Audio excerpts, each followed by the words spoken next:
إن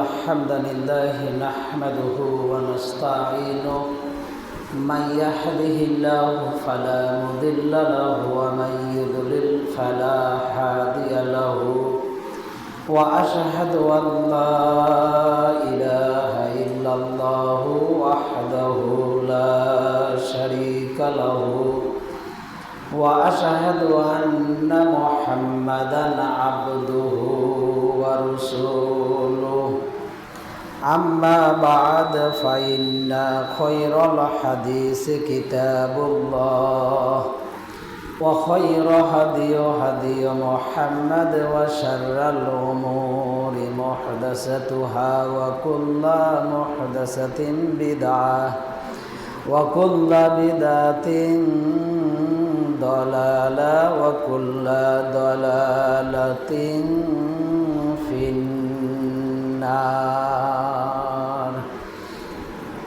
أعوذ بالله من الشيطان الرجيم ورتل القرآن ترتيلا إن الذين يتلون كتاب الله وأقاموا الصلاة وأنفقوا مما رزقناكم سرا وعلانية يرجون تجارة لن تبور. عن أبي مالك الأشعري رضي الله عنه قال رسول الله صلى الله عليه وسلم والقرآن حجة لك وعليك. সমস্ত প্রশংসা সেই মহান রব্বুল আলামিনের জন্য, যে মহান রব্বুল আলামিন আমাদেরকে ভালো রেখে সুস্থ রেখে আল্লাহর ঘরে আল্লাহর ইবাদত করার উদ্দেশ্যেই উপস্থিত করেছেন। আমরা উপস্থিত হতে পেরেছি, এজন্য মহান রব্বুল আলামিনের শুকরিয়া আদায় করি। সকলে বলি আলহামদুলিল্লাহ। শেষ নবী মুহাম্মদ সাল্লাল্লাহু আলাইহি ওয়াসাল্লামের উপর দরুদ ইব্রাহিম একবার পাঠ করি। আল্লাহুম্মা সাল্লি আলা মুহাম্মাদিন ওয়া আলা আলি মুহাম্মাদ কামা সাল্লাইতা আলা ইব্রাহিম ওয়া আলা আলি ইব্রাহিম ইন্নাকা হামিদুম মাজিদ। আল্লাহুম্মা বারিক আলা মুহাম্মাদিন ওয়া আলা আলি মুহাম্মাদ কামা বারাকতা আলা ইব্রাহিম ওয়া আলা আলি ইব্রাহিম ইন্নাকা হামিদুম মাজিদ। আজকে ইয়ামুল জুমার দিনে সংক্ষিপ্ত সময়ে সংক্ষিপ্তভাবে আলোচনা, যেটা কোরআন তেলাওয়াতের গুরুত্ব ও ফজিলত। কোরআন তেলাওয়াত করলে কি পরিমাণ লাভ মানুষের ইহকাল আছে, কি পরিমাণ লাভ পরকাল আছে, সে বিষয়ে আল্লাহ এবং আল্লাহ রাসূল কি বলেছেন আমরা অবগত হব। উক্ত বিষয়ে যেন আল্লাহ তাআলা কথা বলার তৌফিক দান করেন। ওয়া মা তৌফিকি ইল্লা বিল্লাহ আলাইহি তাওয়াক্কালতু ওয়া ইলাইহি আনীব। রব্বি জিদনি ইলমা রব্বি ইশরাহ লি সাদরি ওয়া ইয়াসসির লি আমরি ওয়াহলুল উকদাতাম মিন লিসানি ইয়াফকাহু কওলি। আল্লাহুম্মা ইন্নী আসআলুকা ইলমান নাফিআন রিজকান তাইয়্যিবান ওয়া আমালান মুতাকাব্বালা। আমরা আলোচনার বিষয়ে স্পষ্ট অবগত হলাম যে কোরআন তেলাওয়াতের গুরুত্ব ও ফজিলত। কোরআন তেলাওয়াতের গুরুত্ব এবং ফজিলত বিষয়ে আমরা আলোচনার শুরুতেই আল্লাহ তাআলার কাছে দোয়া দরখাস্ত করি, আল্লাহ উক্ত বিষয়ে সুন্দরভাবে স্পষ্ট ভাষায় কথা বলার তৌফিক দাও, তারপরে আমাদের সকলকে জীবনের সাথে বাস্তবায়ন করার তৌফিক দান করো, আল্লাহুম্মা আমিন। আমরা কোরআন তেলাওয়াতের গুরুত্ব এবং ফজিলত বিষয়ে অবগত এবং এ বিষয়ে কথা আমরা বলবো ইনশাআল্লাহ। ৭৩ নম্বর সূরা মুজাম্মিল ৪ নম্বর আয়াত ২৯ পারার মধ্যে আল্লাহ তাআলা বলেন ওয়ারাত্তিলিল কুরআনা তারতিলা। আল্লাহ তাআলা বলেন, হে পৃথিবীর বান্দা সকল, তোমরা কোরআন তেলাওয়াত করো ধীরে ধীরে সুস্পষ্টভাবে কোরআন তেলাওয়াত করো। এটা আল্লাহ তাআলার আদেশ। ৭৩ নম্বর সূরা মুজাম্মিলের ৪ নম্বর আয়াত প্রমাণ করে। ২৯ পারার মধ্যে আল্লাহ তাআলা বলেন, প্রত্যেকটা মানুষকে আদেশ করে আল্লাহ তাআলা বলেন ওয়ারাত্তিলিল কুরআনা তারতিলা, তোমরা কোরআন তেলাওয়াত করো ধীরে ধীরে সুস্পষ্ট সুন্দর উচ্চারণ করে। এটা আল্লাহ তাআলা আদেশ, আল্লাহ তাআলা বলেন। কোরআন তেলাওয়াতের সময় কখনো মানুষকে তাড়াহুড়া করতে হয় না এবং দ্রুত স্পিডে পড়তে হয় না। যতটুকুই পড়েন, যতটুকু পারেন আপনি স্পষ্ট সুন্দর ভাষায় ধীরে ধীরে পড়েন, এটা আল্লাহ তাআলা বলেন। এবং আল্লাহ তাআলার এই আয়াতের পিছনে মুহাম্মদ সাল্লাল্লাহু আলাইহি ওয়াসাল্লাম হাদিস বলেছেন। মুহাম্মদ সাল্লাল্লাহু আলাইহি ওয়াসাল্লাম বলেন, পৃথিবীতে যে ওইসব বান্দাবান্দিরা যারা কোরআন দক্ষ, পণ্ডিত, কোরআন সুন্দর উচ্চারণ করতে পারে, খুব ভালো সুন্দর তেলাওয়াত করতে পারে, তার মান মর্যাদা সম্মানিত ফেরেশতার সাথে থাকার সুযোগ আল্লাহ তাআলা দান করে দিলেন। সুবহানাল্লাহ। সুন্দর তেলাওয়াতকারী বান্দাবান্দীদের থাকা সম্মানিত ফেরেশতাদের সাথে। এরপরে মুহাম্মদ সাল্লাল্লাহু আলাইহি সাল্লাম বলেন, যারা কোরআন তেলাওয়াত করতে পারো না, পারার চেষ্টা করো, বা কিছু পারো আর কিছু পারো না, চেষ্টা করছো, উচ্চারণ করছো অক্ষরটা কিন্তু উচ্চারণ হচ্ছে না, তারপরেও তুমি প্রচেষ্টা করছো, তারপরেও তুমি পড়ছো, পড়তে পড়তে আটকে যাচ্ছ, এক আয়াত পড়তে 2-3 মিনিট সময় লাগতে পারে, তবুও তুমি পড়ছো, মুহাম্মদ সাল্লাল্লাহু আলাইহি সাল্লাম বলেন তার জন্য দ্বিগুণ ডাবল নেকি আল্লাহ তাআলা তার আমলনামায় দান করে দিবেন। সুবহানাল্লাহ। এই হাদিসের অর্থ এটাই যে প্রত্যেকটা মানুষকে কোরআন মাজিদ, কোরআন তেলাওয়াত করতেই হবে, পারুক আর না পারুক, কষ্ট হলেও পড়তেই হবে। পড়লেই মুহাম্মদ সাল্লাল্লাহু আলাইহি সাল্লাম বলেন তার জন্য আল্লাহ তাআলার পক্ষ থেকে কষ্ট হচ্ছে তবুও পড়ছে, তার জন্য আল্লাহ তাআলার পক্ষ থেকে দ্বিগুণ ডাবল নেকি আল্লাহ তাআলা তার আমলনামায় দান করে দেবেন। সুবহানাল্লাহ। আমরা তো বিগত দিনে বিদ্যা বিষয়ে আলোচনায় অবগত হয়েছিলাম যে প্রত্যেকটা মানুষকে বিদ্যা অর্জন করতে হবে, সেটাই হচ্ছে তলাবুল ইলম, কোরআন হাদিসের জ্ঞান। এবং মুহাম্মদ সাল্লাল্লাহু আলাইহি সাল্লাম কি বলেছেন? মুহাম্মদ আবু হুরায়রা রাদিয়াল্লাহু আনহু থেকে বর্ণিত, তিনি বলেন মুহাম্মদ সাল্লাল্লাহু আলাইহি সাল্লাম বলেছেন যে আলিফ লাম মিম 3টি অক্ষর এখানে রয়েছে। কোনো বান্দা বান্দি যদি আল্লাহ তাআলার বিধানের 1, 2, 3টি অক্ষর পড়ে, আবু হুরায়রার বিবরণ থেকে আমরা অবগত, মুহাম্মদ সাল্লাল্লাহু আলাইহি সাল্লাম এভাবে বলেছেন, আলিফ লাম মিম 3টি অক্ষর বলার সাথে সাথে তার আমলনামায় অক্ষর প্রতি 10 নেকি, 3 অক্ষর সমান সমান 30 নেকি আল্লাহ তাআলা তার আমলনামায় দান করে দিবেন। সুবহানাল্লাহ। পৃথিবীতে এমন কোনো শিক্ষা, এমন কোনো বিদ্যা, এমন কোনো শিক্ষার নেই যে পড়লেই নেকি হবে। একমাত্র পড়লেই নেকি হবে, সেটাই হচ্ছে কি কোরআন তেলাওয়াতের অক্ষর বা কোরআন তেলাওয়াত। এবং মুহাম্মদ সাল্লাল্লাহু আলাইহি সাল্লাম বলেন, কোন বান্দা বান্দি আল্লাহর যদি কোরআন হাদিসের জ্ঞান অর্জনের জন্য বাসা থেকে বের হয়ে যায়, বাসা থেকে বের হওয়ার জন্য মাদ্রাসায় যাচ্ছে, মক্তবে যাচ্ছে, মসজিদে যাচ্ছে, বা শিক্ষা নেওয়ার জন্য কোথায় যাচ্ছে, তো ওইসব বান্দাবান্দির পায়ের নিচে ফেরেশতারা জান্নাতের পর বিছিয়ে দেন। সুবহানাল্লাহ। এবং আল্লাহ তাআলা বিদ্যা অর্জনকারীর জন্য জান্নাতের যাওয়ার পথ আল্লাহ তাআলা অতীব সহজ সুযোগ করে দেন। সুবহানাল্লাহ।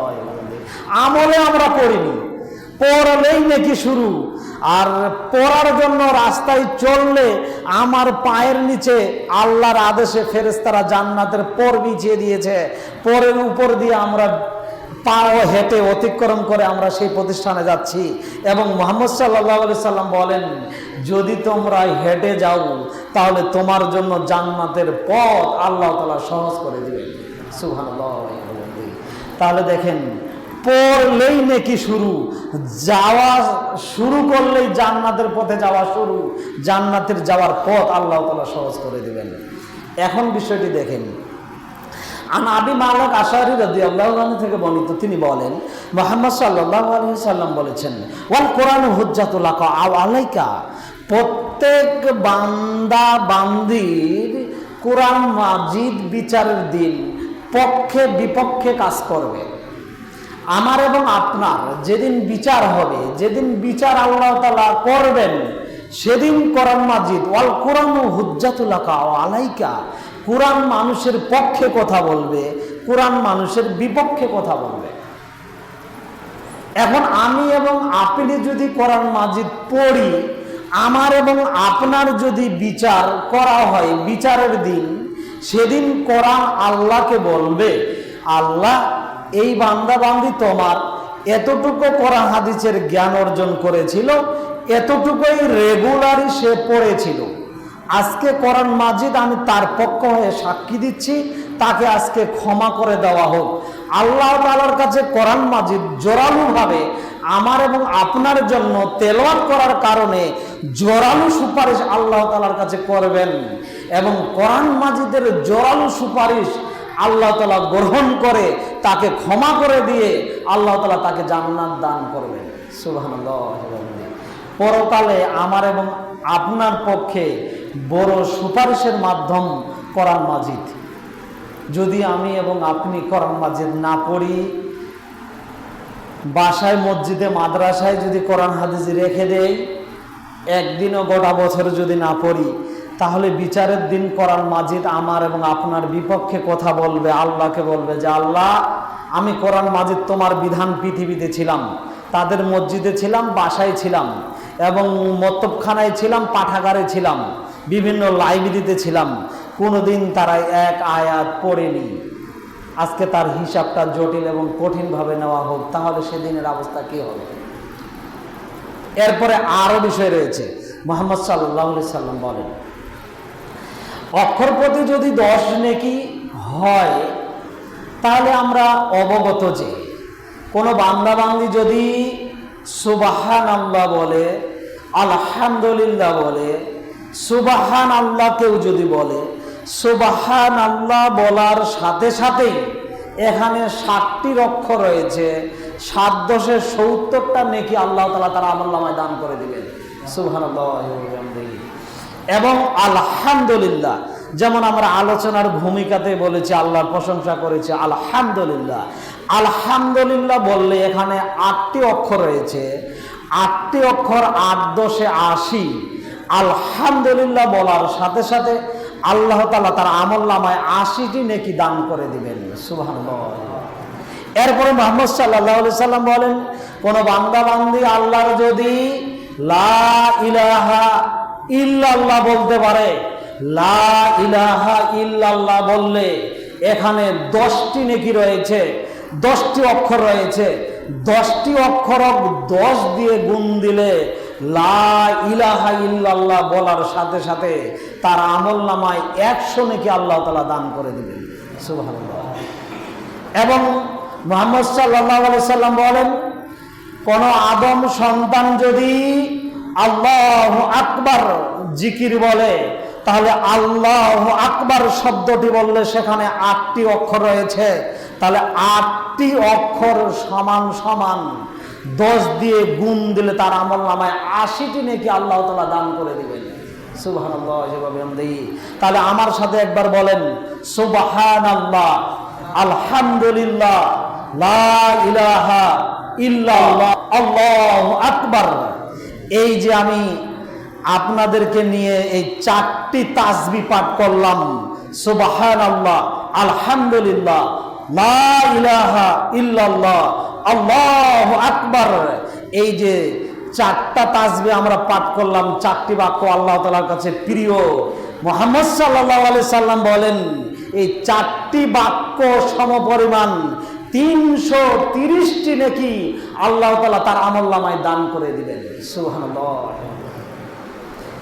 এবং মুহাম্মদ সাল্লাল্লাহু আলাইহি সাল্লাম বলেন, কোন বান্দা বান্দি যদি পৃথিবীতে সুবহানাল্লাহ, আলহামদুলিল্লাহ, আল্লাহু আকবার, লা ইলাহা ইল্লাল্লাহ এই বাক্যগুলো যদি বলতে পারে, তাহলে আকাশ এবং জমিন, জমিন থেকে আকাশ, সারা পৃথিবী ফাঁকা জায়গাগুলো নেকিতে আল্লাহ তাআলা পরিপূর্ণ করে দেন।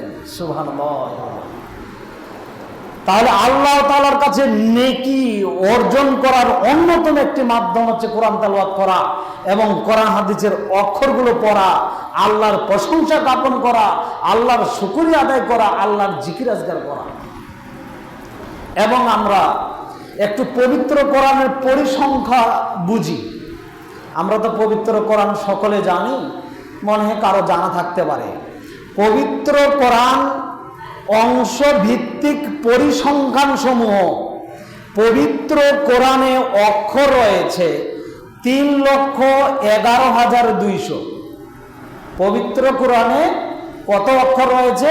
3,11,200। 3,11,200 যদি আপনি, মুহাম্মদ সাল্লাল্লাহু আলাইহি ওয়াসাল্লাম যেহেতু বলেছেন অক্ষর প্রতি কয় নেকি? 10 নেকি। তাহলে 3,11,200 কোরআন মাজিদের মোট অক্ষর, এটাকে যদি আপনি 10 দিয়ে গুণ দেন তাহলে আপনার নেকি দাঁড়াবে 31,12,000 নেকি আল্লাহ তাআলা আপনার আমলনামায় দান করে দিবেন। সুবহানাল্লাহ। কত নেকি দান করবেন? 31,12,000 নেকি আপনার আমলনামায় আল্লাহ তাআলা দান করবেন। বিচারের মাঠে প্রত্যেক আদম সন্তানের যখন বিচার করা হবে, আল্লাহ তাআলা যখন বিচার করবেন, তাবারানী আওসাদে একটা হাদিসে এসেছে, কোন আদম সন্তানের বিচারের মাঠে যদি একটা নেকি আল্লাহ তাআলার কাছে কবুলিয়াত হয়ে যায়, গ্রহণযোগ্য হয়ে যায়, আল্লাহ তাআলা যদি গ্রহণ করেন, একটা নেকির বিনিময়ে আল্লাহ তাআলা তাকে জান্নাত দান করবেন। সুবহানাল্লাহ। তা আমরা ইয়ামুল জুমার দিনে এসেছি, নেকি পাবো না? অবশ্যই ইনশাআল্লাহ পাবো। আল্লাহ তাআলা এই নেকির বিনিময়ে আল্লাহ তাআলা যেন আমাদেরকে জান্নাত দান করেন, আল্লাহুম্মা আমিন। তাহলে আমরা পবিত্র কোরআন মাজিদের অক্ষরের হিসাব পেলাম 3,11,200। 3,11,200টি অক্ষর যদি আমরা 10 দিয়ে গুণ দেই তাহলে আমাদের আমলনামায় নেকি দাঁড়াবে 31,12,000 নেকি আল্লাহ তাআলা আমাদের আমলনামায় দান করে দিবেন। এবং দেখেন মুহাম্মদ সাল্লাল্লাহু আলাইহি সাল্লাম বলেন, পবিত্র কোরআনে ওয়াট অর্থাৎ শব্দ, পবিত্র কোরআনে, কোরআন মাজিদে কতগুলো শব্দ আছে, কতগুলো ওয়ার্ড আছে?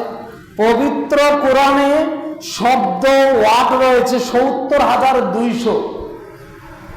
70,250টি শব্দ রয়েছে, ওয়ার্ড রয়েছে।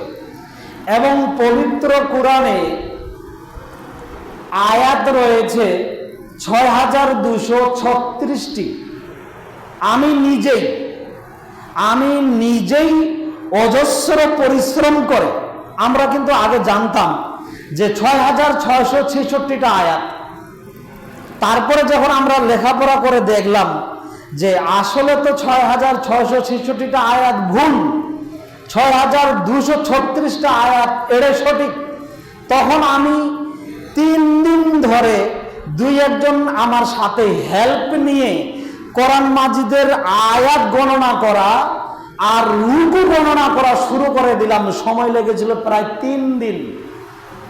বিভিন্ন সূরার বিভিন্ন আয়াত কালেকশন করে, হিসাব করে আমি নিজেই আয়াত কোরআন মাজিদের পেলাম 6,236টি আয়াত 3 দিন পরিশ্রমের পর। কোরআন মাজিদে আয়াত রয়েছে 6,236 এবং রুকু রয়েছে 540 আর সূরা রয়েছে, এটা তো আমরা সকলে জানি, সূরা রয়েছে 114 সূরা। আর পারাটা তো আমরা সকলে জানি, পারা 30 পারা। সূরা কোরআন মাজিদে মানজিল শব্দ রয়েছে 60টি স্তরে। এই মিলে আমাদের কোরআন মাজিদ।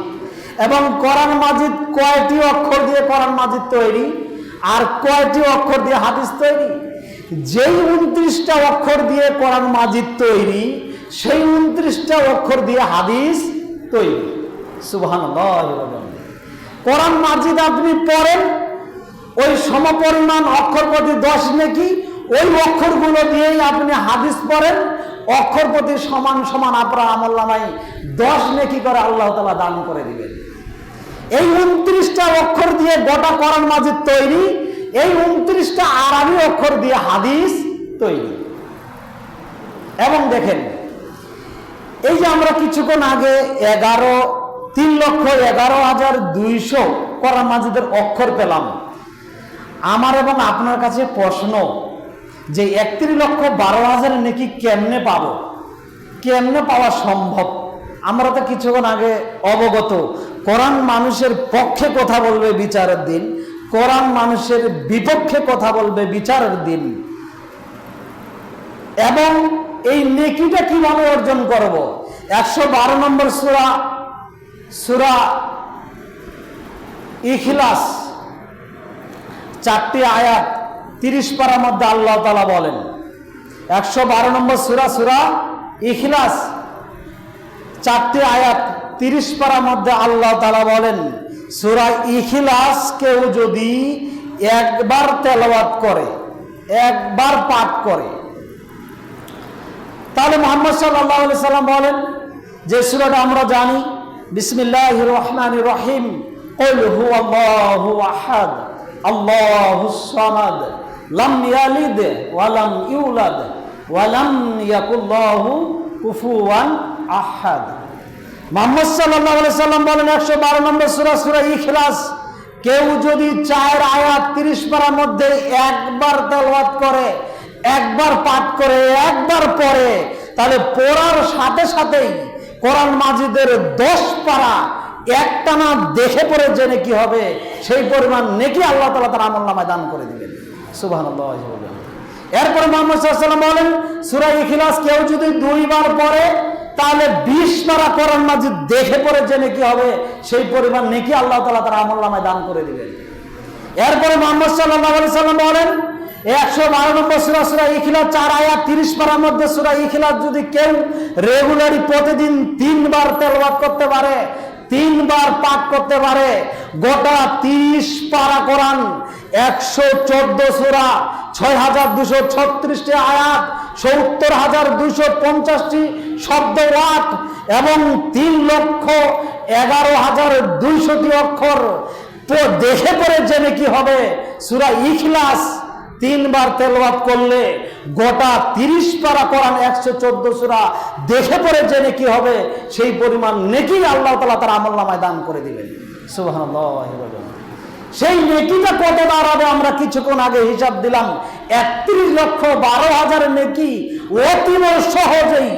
অতীব সহজেই আমি এবং আপনি অর্জন করতে পারবো। 112 নম্বর সূরা ইখলাস যদি 3 বার তেলাওয়াত করতে পারি, 3 4 12টি আয়াত যদি তেলাওয়াত করতে পারি, তাহলে 31,12,000 নেকি আমার এবং আপনার আমলনামায় আল্লাহ তাআলা দান করে দিবেন। সুবহানাল্লাহ।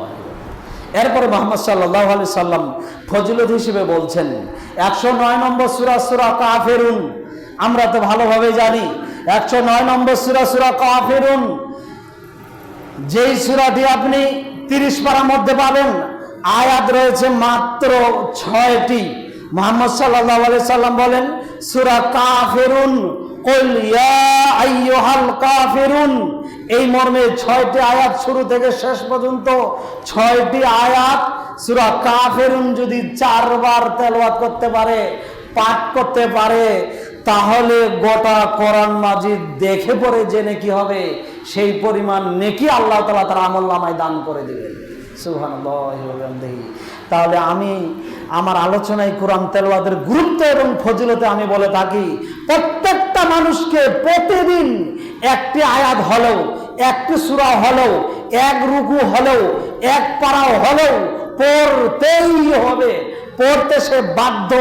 নেকি যদি নিতে চাই, পরকালে যদি কোরআন মাজিদকে নিজের পক্ষে সুপারিশ এবং সাহায্য নিতে চাই, তাহলে অবশ্যই একটি আয়াত হলেও, একটি সূরা হলেও, একটি রুকু হলেও, এক পারা হলেও পড়তেই হবে, পড়তে সে বাধ্য।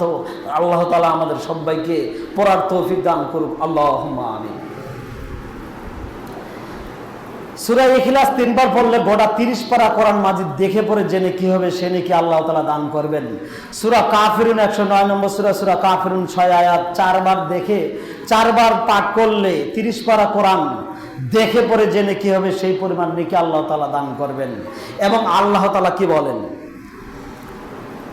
ইন্নাল্লাযীনা ইয়াতলুনা কিতাবাল্লাহ, আল্লাহ তাআলা বলেন 35 নম্বর সূরা ফাতির 29 নম্বর আয়াত 22 পারার মধ্যে আল্লাহ তাআলা বলেন, ইন্নাল্লাযীনা ইয়াতলুনা কিতাবাল্লাহ ওয়া আকামুস সালাহ ওয়া আনফাকু মিম্মা রাযাকনাকুম সিররা ওয়া আলানিয়াতান ইয়ারজুনা তিজারাতাল লান তাবুর। হে পৃথিবীর বান্দা সকল, আমি তোমাদেরকে এমন আমলের কথা বলবো না যে আমল তোমরা যদি করো তাহলে কখনো ক্ষতিগ্রস্ত হবে না, কখনো তোমরা লোকসান হবে না, কখনো তোমাদের লস হবে না। এমন আমলের কথা কি আমি বলবো না? আল্লাহ তাআলা নিজেই বলছেন। সেই আমল যদি তোমরা করতে পারো খালি লাভ আর লাভ, লাভ আর লাভ, কখনো লস হবে না, আল্লাহ তাআলা বলেননি। এই 35 নম্বর সূরা ফাতির 29 নম্বর আয়াত 22 পারার মধ্যে আল্লাহ তাআলা বলেন, ইন্নাল্লাযীনা ইয়াতলুনা কিতাবাল্লাহ, নিশ্চয়ই যারা রেগুলারলি প্রতিদিন কোরআন তেলাওয়াত করে এরা প্রতিদিনই লাভবান হবে, এরা প্রতিদিনই লাভ হবে, এরা কখনো ক্ষতিগ্রস্ত হবে না। এরপরে মুহাম্মদ সাল্লাল্লাহু আলাইহি ওয়াসাল্লাম বলেন, এরপরে মুহাম্মদ সাল্লাল্লাহু আলাইহি ওয়াসাল্লামের উপর আয়াতটি নাজিল করে আল্লাহ তাআলা বলেন, ওয়া আকামুস সালাহ, 5 ওয়াক্ত সালাত আদায় করতে হবে। কোরআন তেলাওয়াত রেগুলারই করলে ওই বান্দা বান্দি কখনো ইহকাল পরকাল ক্ষতিগ্রস্ত হবে না, লোকসান হবে না, লস হবে না। আল্লাহ তাআলা বলেন 2 নম্বরে তিনি এমন একটা আমলের কথা, ব্যবসার কথা বলেছেন, ওয়া আকামুস সালাহ, 5 ওয়াক্ত সালাত আদায় করতে হবে। বিগত দিনে আমি আলোচনায় বলেছি 5 ওয়াক্ত সালাত আছে যার জান্নাত আছে তার, 5 ওয়াক্ত সালাত নেই যার জাহান্নাম আছে তার। 5 ওয়াক্ত সালাত না থাকলে মানুষ জাহান্নামে যাবে। সময় সাপেক্ষে বিস্তারিত সালাত বিষয়ে আলোচনা হবে। আমি এতটুকুই বলছি, আপনি যেখানে যে অবস্থায় থাকেন না কেন 5 ওয়াক্ত সালাত আদায় করবেনই করবেন যতক্ষণ আপনার হুঁশ আছে। একথাও আমি আপনাদেরকে জোরালোভাবে বলছি, আপনি নিজেও 5 ওয়াক্ত সালাত আদায় করবেন, আপনার ছেলে মেয়েদের জোরালোভাবে 5 ওয়াক্ত সালাত আদায়ের জন্য আদেশ করবেন, আপনার আহাল পরিবারকে জোরালোভাবে 5 ওয়াক্ত সালাতের জন্য আদেশ করবেন, আপনি আপনার গ্রামে জোরালোভাবে 5 ওয়াক্ত সালাতের দাওয়াত দিবেন। একজন ব্যক্তি যেন গ্রামে এবং জামাতে যেন বেনামাজি না থাকে, 5 ওয়াক্ত সালাত আদায় করতেই হবে প্রত্যেকটা মানুষকে। এটা আমি জোরালোভাবে আপনাদেরকে সেদিন বলেছি। 5 ওয়াক্ত সালাত আছে তার, জান্নাত আছে তার। 5 ওয়াক্ত সালাত আছে যার, জাহান্নাম থেকে বাঁচার পথ পন্থা আছে তার। 5 ওয়াক্ত সালাত আদায় করতেই হবে। এটাই হচ্ছে বড় ব্যবসার কথা। আল্লাহ তাআলা বলেন, ওয়া আকামুস সালাহ, তোমরা 5 ওয়াক্ত সালাত আদায় করবে, কখনো তোমরা ইহকাল পরকাল ক্ষতিগ্রস্ত হবে না। এরপরে 3 নম্বরে ব্যবসার কথা আল্লাহ তাআলা বলেন, ওয়া আনফাকু মিম্মা রাযাকনাকুম সিররা ওয়া আলানিয়াতান ইয়ারজুনা তিজারাতাল লান তাবুর। আমি যা তোমাদেরকে রিজিক দিয়েছি, আল্লাহ তাআলা বলেন, আমি যা তোমাদেরকে রিজিক দিয়েছি তা থেকে আমার পথে ব্যয় করবে, দিনে রাতে, প্রকাশ্যে অপ্রকাশ্যে, গোপনে ও গোপনে তোমরা দান করবে। লান তিজারাতাল লান তাবুর, এই ব্যবসা কখনো তোমাদের ক্ষতি হবে না, লোকসান হবে না। তাহলে এখানে 3টি ব্যবসার কথা আল্লাহ তাআলা এই আয়াতে বলেছেন। 1, রেগুলারলি মানুষকে কোরআন তেলাওয়াত করতে হবে। যারাই কোরআন তেলাওয়াত করবে এরাই বড় লাভবান, ওরাই বড় সফলতা অর্জন করবে। 2, 5 ওয়াক্ত সালাত আদায় করবে, অজুহাত টাল বাহানা চলবে না। যতক্ষণ হুঁশ আছে তাকে 5 ওয়াক্ত সালাত নারী পুরুষ আদায় করতেই হবে, বাধ্য, করা ছাড়া পৃথিবীতে যেন না থাকে। 3, আল্লাহর দেওয়া রিজিক দিয়ে আল্লাহর পথে ব্যয় করতে হবে, প্রকাশ্যে অপ্রকাশ্যে। এই 3টি ব্যবসা যদি তোমরা করতে পারো, কখনো তোমাদের ক্ষতি নেই, কখনো তোমাদের লোকসান নেই, তোমাদের লাভ আর লাভ, তোমাদের সফলতা আর সফলতা, তোমাদের ইহকালও কল্যাণ পরকালও কল্যাণ আল্লাহ তাআলা দান করে দিবেন। সুবহানাল্লাহ। তাহলে আমরা স্পষ্ট আমার আলোচনার বিষয় যেটা সেটাই ধরে থাকি। আল্লাহ তাআলা কি বলছেন, ইন্নাল্লাযীনা ইয়াতলুনা কিতাবাল্লাহ, নিশ্চয়ই যারা প্রতিদিন রেগুলারলি আল্লাহর কোরআন তেলাওয়াত করে এরা সফল, এরা সাকসেসফুল, এরা পাস, এরা বিশাল থেকে বিশাল নেকির অধিকারী হবে যারা কোরআন তেলাওয়াত করে। অবশ্যই প্রত্যেকটা মানুষকে আমার বিশেষ অনুরোধ, আবেদন থাকলো, নারী পুরুষ নির্বিশেষে সকলকে একটি আয়াত হলো, একটি সূরা হলো, 1 রুকু হলো, 1 পারা হলো প্রতিদিনে পড়বেন। আল্লাহ তাআলা পড়ার তৌফিক দান করুক। আল্লাহুম্মা আমিন। আলহামদুলিল্লাহ ওয়াহদা ওয়াসসালাতু ওয়াসসালামু আলা মান লা নাবিয়্যা বাদা। আমরা তো অবগত হলাম যে সূরা ইখলাসের মান ব্যতিক্রম আর সূরা কাফিরুনের মান ব্যতিক্রম। এরপরে দেখেন আসি আমরা সূরা, এই কথাটা বলার পূর্বে আরেকটি কথা আমরা বলি যে সূরা নাহল 43-44 নম্বর 16 নম্বর সূরা নাহল 43-44 নম্বর আয়াত 14 পারার মধ্যে আল্লাহ তাআলা বলেন, ফাসালু আহলা যিকরি ইন কুনতুম লা তা'লামুন বিল বায়িনাতি ওয়াজ জুবুর। হে পৃথিবীর অজানা অশিক্ষিত মূর্খ মানুষ, তোমরা যদি না জানো তাহলে জানা মানুষের নিকটে জানো, বিল বায়িনাতি ওয়াজ জুবুর। পৃথিবীতে, সমাজে, গ্রামে গঞ্জে, ডিস্ট্রিক্টে, দেশে অনেক মানুষ দেখা যায় শরীয়ত জানে না, বুঝে না, একদিনও শরীয়ত পড়েনি, এমনিতে আবেগ ধারণা প্রসূত কথাবার্তা বলে থাকে। সেটা ঠিক নয়। আল্লাহ বলছেন, ফাসালু আহলা যিকরি ইন কুনতুম লা তা'লামুন বিল বায়িনাতি ওয়াজ জুবুর। তোমরা যদি না জানো তাহলে জানা মানুষের নিকটে জানো, বিল বায়িনাতি ওয়াজ জুবুর, দলিল সহকারে জানো। দলিল সহকারে জানতে হবে, জানা মানুষের নিকটে। শরীয়ত কখনো ধারণা প্রসূত মন মতো কথায় চলে না, শরীয়ত চলে দলিলে। সূরা নাহল 43-44 নম্বর আয়াত 14 পারার মধ্যে আল্লাহ তাআলা বলেন, আমি যদি না জানি নিজে আত্মসমর্পণ করে বলবো যে আমি জানি না, বড় হুজুরের কাছে ফতোয়াটা নিতে হবে। ওই হুজুর যদি না জানে তার চেয়ে বড় হুজুরের কাছে ফতোয়া নিতে হবে। কখনো ধারণা পরিশুদ্ধ কথা শরীয়তে চলবে না, সেটা বাতিল। অনেক মানুষ এটা বলে থাকে, এটা ঠিক নয়। জানা মানুষের নিকটে জানতে হবে, বিল বায়িনাতি ওয়াজ জুবুর, দলিল সহকারে জানতে হবে। এই কথাটা আল্লাহ তাআলা আবারও ধরছেন 21 নম্বর সূরা আম্বিয়ার 7 নম্বর আয়াত 17 পারার মধ্যে আল্লাহ তাআলা বলেন, কি বলেন? ফাসালু আহলা যিকরি ইন কুনতুম লা তা'লামুন। প্রত্যেকটা মানুষের প্রত্যেকটা শরীয়তের কথা জানা না থাকতো পারে, এটাই আল্লাহ তাআলা বলছেন। প্রত্যেকটা ব্যক্তিকে প্রত্যেকটা শরীয়তের কথা জানা না থাকতে পারে। যদি তোমরা না জানো তাহলে জানা মানুষের নিকটে জানো, যদি তোমরা না জানো তাহলে জানা মানুষের নিকটে জেনে নাও, জেনে শুনে আমল করো, এটা আল্লাহ তাআলার আদেশ।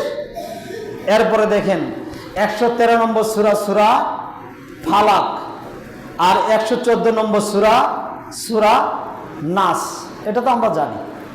মুহাম্মদ সাল্লাল্লাহু আলাইহি সাল্লামের স্পষ্ট সহিহ হাদিস থেকে আমরা প্রমাণিত, যে কোনো বিপদ, যে কোনো সমস্যা, যে কোনো রোগ, যে কোনো বিপদ, যে কোনো সমস্যা, যে কোনো রোগ বালাই বালা মুসিবত আমার এবং আপনার উপরে আসুক না কেন, মুহাম্মদ সাল্লাল্লাহু আলাইহি সাল্লাম বলেন 113 নম্বর সূরা নাস, 113 নম্বর সূরা ফালাক, 114 নম্বর সূরা নাস, 2 সূরায় 11 আয়াত মুহাম্মদ সাল্লাল্লাহু আলাইহি সাল্লাম বলেন, কোন আদম সন্তান যদি রেগুলারই প্রতিদিন সকালে 3 বার ইখলাস, 3 বার ফালাক, 3 বার নাস পরে 2 হাতের তালুতে ফু দিয়ে মাথা থেকে শুরু করে সমস্ত শরীর মুছে দিবে, রেগুলারই যদি আমল করতে পারে, মুহাম্মদ সাল্লাল্লাহু আলাইহি সাল্লাম বলেন, যে কোনো বিপদ, যে কোনো সমস্যা, যে কোনো রোগ থেকে রেগুলারই আমল করলে সূরা নাস ফালাকের মাধ্যমে আল্লাহ তাআলা তাকে সুস্থতা দান করে দিবেন। সুবহানাল্লাহ। তাহলে দেখেন, একটা বিশাল বড় লম্বা ঘটনা আছে, আমি সংক্ষিপ্ত আকারে বলি। সূরা নাস ফালাক অবতীর্ণ হওয়ার পূর্বে একটা শানে নজুল রয়েছে। মুহাম্মদ সাল্লাল্লাহু আলাইহি সাল্লাম ঘুমন্ত ছিলেন। লাবিদ বিন সাবিত মুহাম্মদ সাল্লাল্লাহু আলাইহি সাল্লাম চুল কেটে নিয়ে 11টা গিট দিয়ে জাদুটোনা করে একটা কূপের নিচে ফেলে দিয়েছিলেন, পাথরের নিচে মুহাম্মদ সাল্লাল্লাহু আলাইহি সাল্লামের চুল রেখেছিলেন। আল্লাহ তাআলা তখন মুহাম্মদ সাল্লাল্লাহু আলাইহি সাল্লাম কখনো হুশ, কখনো বেহুশ, কখনো সুস্থ, কখনো অসুস্থ, এমন অবস্থায় তিনি এইরকম ভোগান্তিতে ভুগছেন এবং আল্লাহ তাআলা আদেশ করেন, জিবরাইল যাও, আমার নবী মুহাম্মদ সাল্লাল্লাহু আলাইহি সাল্লাম অসুস্থ। তখন মুহাম্মদ সাল্লাল্লাহু আলাইহি সাল্লামের কাছে জিবরাইল আসলেন আর মুহাম্মদ সাল্লাল্লাহু আলাইহি সাল্লামকে জিবরাইল জানিয়ে দিলেন, মুহাম্মদ সাল্লাল্লাহু আলাইহি সাল্লাম আপনি ঘুমন্ত থাকা অবস্থায় আপনার চুল কেটে নিয়ে গেছে। লাবিদ বিন সাবিত কেটে নিয়ে অমুক কূপের মধ্যে 11টা গিট দিয়ে জাদুটোনা করেছে, এজন্যই আপনি কখনো হুশ, কখনো বেহুশ, কখনো অসুস্থ। তখন মুহাম্মদ সাল্লাল্লাহু আলাইহি সাল্লাম সাহাবীদেরকে আদেশ করেন এবং ওই কূপ থেকে, পাথরের নিচ থেকে চুল নিয়ে আসলেন। আমি সংক্ষিপ্তভাবে আপনাকে দ্রুত গতিতে বোঝাচ্ছি নাস ফালাকের মান মর্যাদা। তারপরে জিব্রাইল মুহাম্মদ সাল্লাল্লাহু আলাইহি সাল্লাম সাহাবীদেরকে আদেশ করলেন, কূপের নিচে পাথরের নিচ থেকে চুল নিয়ে আসলেন। চুলে দেখলেন 11টা গিট দিয়ে জাদুটোনা করা হয়েছে এবং জিব্রাইল আল্লাহর আদেশে মুহাম্মদ সাল্লাল্লাহু আলাইহি সাল্লামকে বলছে, মুহাম্মদ সাল্লাল্লাহু আলাইহি সাল্লাম আমি বলছি আপনি পড়ুন, তেলাওয়াত করুন, পাঠ করুন সূরা। জিব্রাইল তখন সূরা ফালাক পড়লেন এবং নাস পড়লেন, একটি করে আয়াত পড়ছেন। আর জাদুটোনার গিটগুলো 11টা গিট অটোমেটিক তেলাওয়াত করার সাথে সাথে গিরোগুলো খুলে যাচ্ছেন। সুবহানাল্লাহ।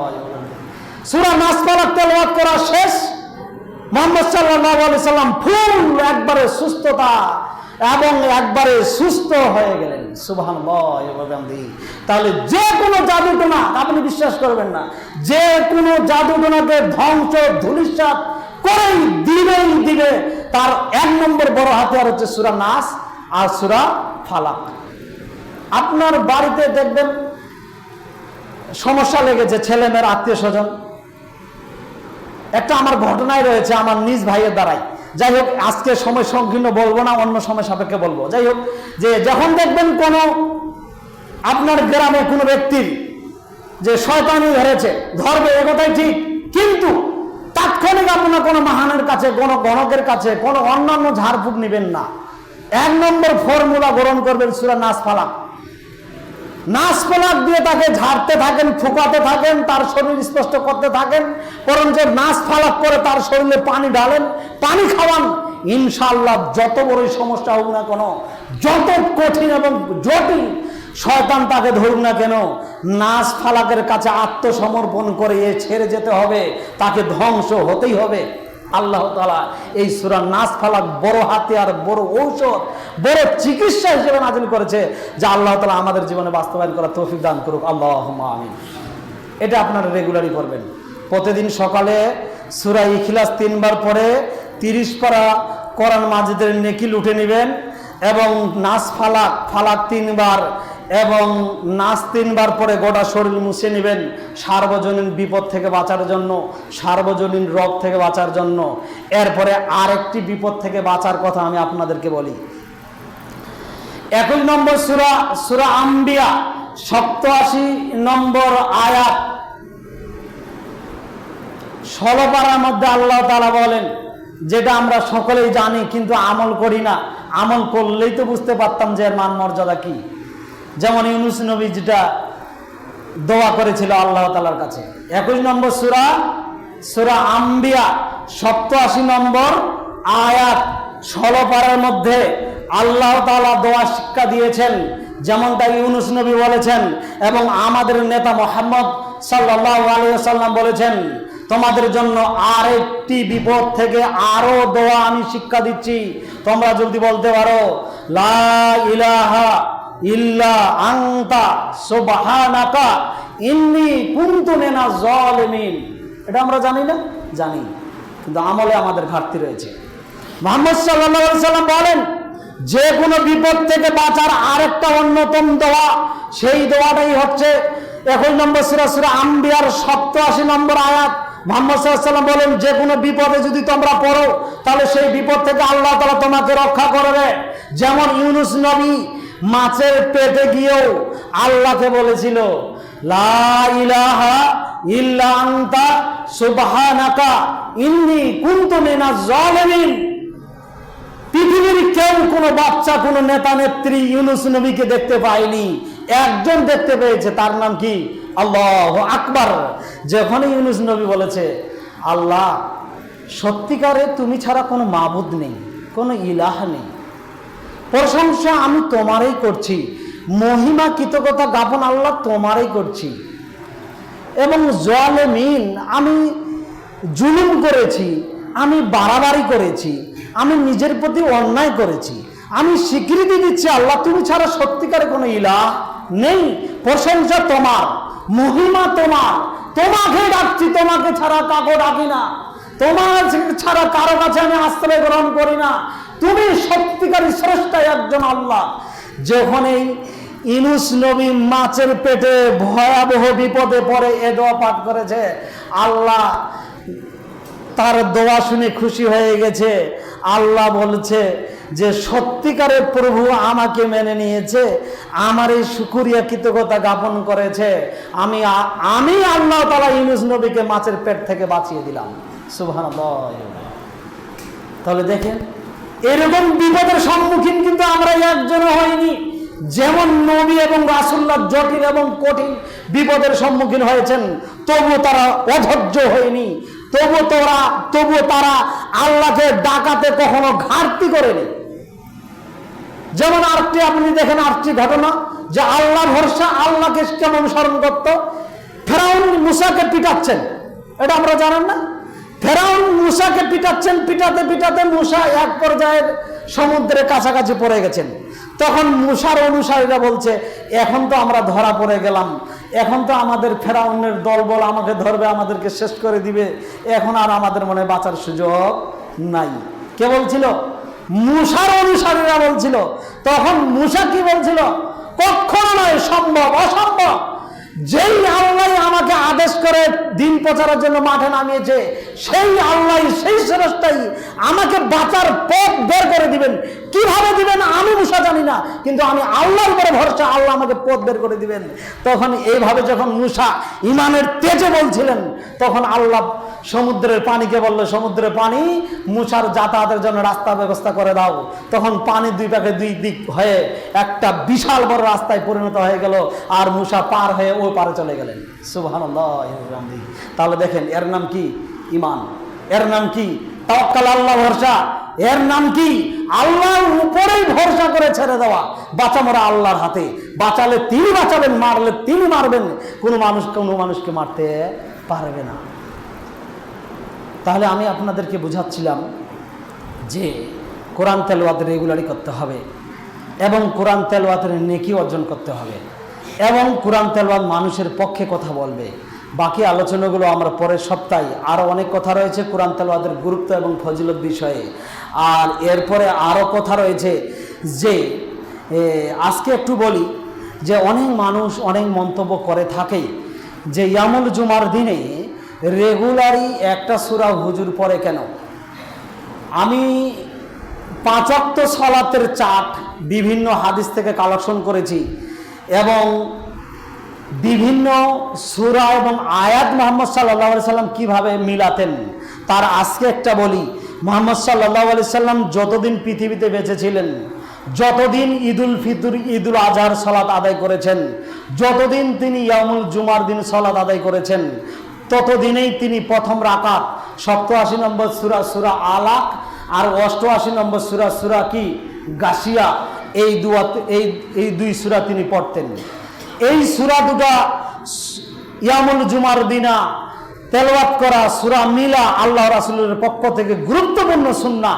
তিনি ইয়ামুল জুমার দিনে প্রথম রাকাতে 87 নম্বর সূরা আলাক 19 আয়াত 30 পারার মধ্যে, 88 নম্বর সূরা গাশিয়া 26 আয়াত 30 পারার মধ্যে আল্লাহ তাআলা ইয়ামুল জুমার দিনে এই সূরা দুটো মিলাতেন, অন্য সূরা মিলাতেন না। যদিও অন্য সূরা মিলানো যায়, আমার যদি মুখস্থ থাকে আমি এটা মিলাবো, আমার সুন্নত পালন হবে, আমার কিরাতও মিলানো হয়ে যাবে। তাহলে আমার লাভ কয়টা? 2টা। 1, নবীর অনুসরণে আমি মিলালাম, 2, আমার সালাতে কিরাত হয়ে গেল। ঈদুল ফিতর, ঈদুল আজহায় মুহাম্মদ সাল্লাল্লাহু আলাইহি ওয়াসাল্লাম এই সূরা আলাক আসিয়া পড়েছেন, আমিও পড়ব। যদি জানা না থাকে, যদি মুখস্থ না থাকে, তাহলে আপনি আপনার ইচ্ছা অনুযায়ী মিলান, তাহলে এতে কোনো সমস্যা নেই। আল্লাহ তাআলা আমাদের সবাইকে সঠিকটা বুঝার এবং বাকি আলোচনাগুলো পরের সপ্তাহে সমসাপেক্ষে শোনার আল্লাহ তাআলা তৌফিক দান করুক। আল্লাহুম্মা আমিন। আল্লাহ, অবশ্যই মানুষ আমরা ভুলের মধ্যে, অবশ্যই মানুষ আমরা পাপের মধ্যে, আমরা যতটুকু যেভাবে পৃথিবীতে পাপ করেছি, আল্লাহ তুমি আমাদের সমস্ত পাপগুলো ক্ষমা করে দাও। আল্লাহুম্মা আমিন। আল্লাহ, আমাদেরকে ঈমানের সাথে ঋণ মুক্ত হয়ে, পাপ মুক্ত হয়ে শেষ বাক্যটা যেন আমরা লা ইলাহা ইল্লাল্লাহ বলে যেন মৃত্যুবরণ করতে পারি, আমাদের তাকদীরে দান করো। আল্লাহুম্মা আমিন। আল্লাহুম্মা ইন্নী আউযু বিকা মিন আযাবি জাহান্নাম ওয়া আউযু বিকা মিন আযাবিল কবর ওয়া আউযু বিকা মিন ফিতনাতিল মাসিহিদ দাজ্জাল ওয়া আউযু বিকা মিন ফিতনাতিল মাহইয়া ওয়াল মামাত। আল্লাহুম্মা ইন্নী আউযু বিকা মিনাল মাসামি ওয়া মিনাল মাগরাম। আল্লাহ আমাদের মধ্য থেকে যারা অসুস্থ রোগাক্রান্ত তাদেরকে ধৈর্য ধারণ করার তৌফিক দান করো এবং বিপদ আপদে তাদের পাপগুলো তুমি ক্ষমা করে দাও এবং ঈমানের সাথে তাকে ইহকাল থেকে পরকালে নাও। আল্লাহুম্মা আমিন। এ দোয়া এ দাবি এই সংক্ষিপ্ত আলোচনা তোমার দরবারে রেখে আজকের কথা এখানে শেষ করলাম, তুমি তা কবুল করো। আল্লাহুম্মা আমিন। হাজ করুনি আজ করুকুম ওয়াশকুরুলি ওয়ালা তাকফুরুন। শুভ